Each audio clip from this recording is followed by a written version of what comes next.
There's a specific moment when everything clicks. Not when the betrayal happens, not during the crying, not even during the anger.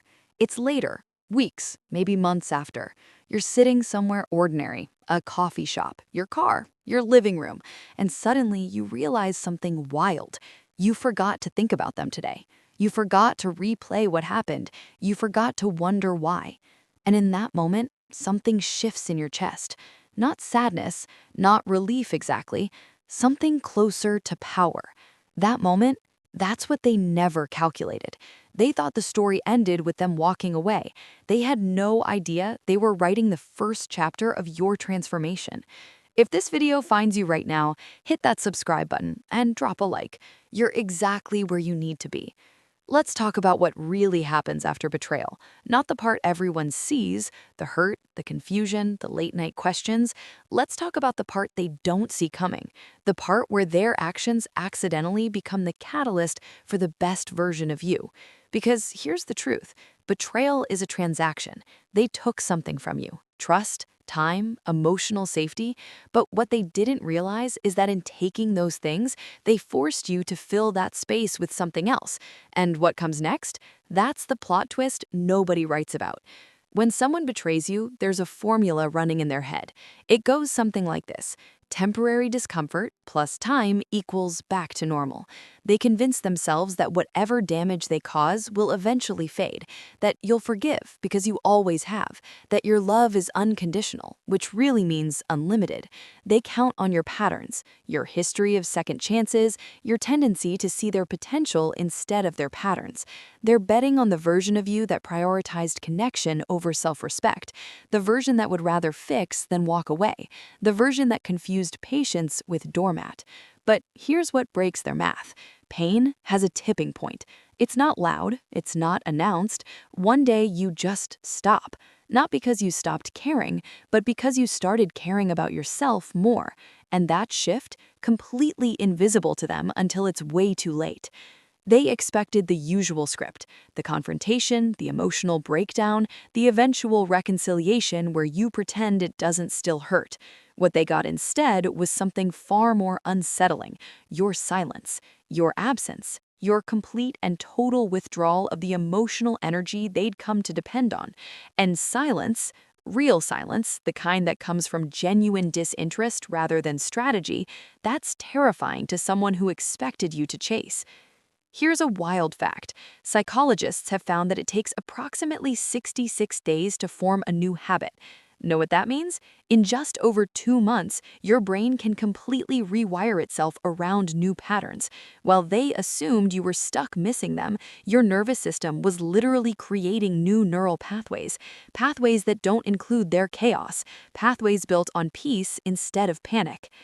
During those first days after betrayal, your brain goes into overdrive. You're replaying conversations, analyzing every detail, wondering how you missed the signs. This isn't weakness, it's your brain trying to update its threat detection system. You're essentially installing new software, Betrayal Recognition 2.0. And while this process feels awful, it's actually your brain protecting you from future harm. Each replay, each analysis, each moment of clarity is your subconscious taking notes, building a database, creating filters. What they didn't expect is that you weren't spiraling, you were learning. Every tear was data, every sleepless night was processing, every moment of doubt was actually certainty being built brick by brick. They thought you were watching you fall apart. They were actually watching you download an entire education in human behavior. And here's where it gets interesting. Betrayal doesn't just teach you about them, it teaches you about you. You discover that you can survive what you thought would destroy you. You learn that your love isn't diminished by being rejected, it just gets redirected. You realize that choosing yourself isn't selfish, it's the only honest choice left. At first, they barely notice. They're too busy justifying their actions, enjoying their freedom, exploring whatever grass they thought was greener. Days pass, then weeks, and slowly, something starts to happen. The new thing, whatever or whoever it is, starts feeling hollow. Not because it's worse necessarily, but because it's missing something. It's missing the specific way you cared, the specific way you listened, the specific way you made them feel seen. Here's something fascinating. Researchers studying relationship dynamics found that people often don't recognize the value of consistent emotional support until it's gone. It's like living in a house with great insulation. You never think about it until you move somewhere drafty. You were their insulation, their emotional temperature control, their safe place, and they assumed that comfort was easy to find elsewhere. But comfort isn't generic. The way you remember their coffee order, their mom's birthday, the story they told 3 times but you listened to it like it was new each time, that's not replaceable. That's specific. That's rare. And its absence is loud. They start having moments, small ones at first, a song that reminds you of you, a joke you would have laughed at, a problem you would have talked through with you. These moments are manageable, ignorable, until they're not, until those moments start stacking up, until they realize that the person they're talking to now doesn't quite get them the way you did, doesn't quite care the way you did, doesn't quite show up the way you did. And this is the part they really didn't see coming. Your absence doesn't feel like relief. It feels like loss, real loss, the permanent kind. While they were busy moving on, something interesting was happening to you. That space they left, you filled it. Not with someone else necessarily, with yourself. You started doing things differently, setting boundaries that would have felt impossible before, saying no without guilt, choosing peace over proving points, recognizing red flags at hello instead of goodbye. Betrayal is a brutal teacher, but it's thorough. It shows you exactly what you will and won't accept. It clarifies what matters and what's just noise. It burns away the parts of you that were performing, pleasing, pretending. What's left is something they never got to meet, the version of you that knows your worth. And here's what makes this transformation so powerful. It's quiet. You're not posting revenge transformations. You're not sending subliminal messages. You're just living differently. Better, lighter. That's what disturbs them when they eventually look back. You're not trying to make them jealous. You're genuinely okay, better than okay, thriving in ways that have nothing to do with them. There's a concept in psychology called post-traumatic growth, the idea that people can emerge from painful experiences with greater strength, deeper relationships, and clearer life purpose. Studies show this happens in about 90% of people who face significant emotional challenges. You're not broken. You're in the 90%. You're growing through what tried to destroy you. Eventually, they hit a wall, usually when they least expect it. Maybe things aren't working out with whoever came next. Maybe they're alone on a random Tuesday night. Maybe they see you from a distance, laughing with friends, looking whole. Whatever the trigger, suddenly they're forced to look at their choices clearly. And here's what that mirror shows them.